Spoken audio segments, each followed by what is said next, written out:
Okay, in this account, I'm going to show you, we're having a lot of people get kind of confused and they're like, I don't know, I've been clicking things and I don't know how to get up what, the way it's supposed to look. So if you have, looks like something like this or even completely blank, let's just take all these out of the equation. And you have a blank screen like this. You need to go over here to View. If you go to View, go down to Toolbars.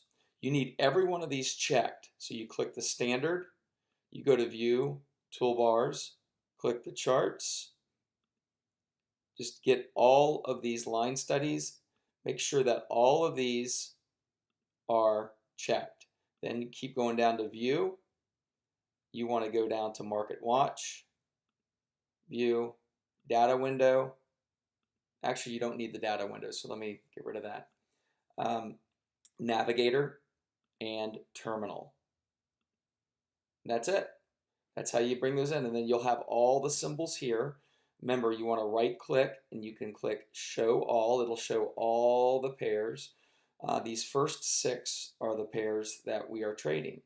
So right click, chart window on all six pairs,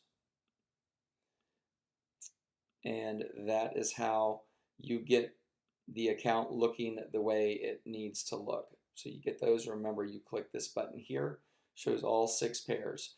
Then you come back over here, you right click and you hide all to kind of clean that up.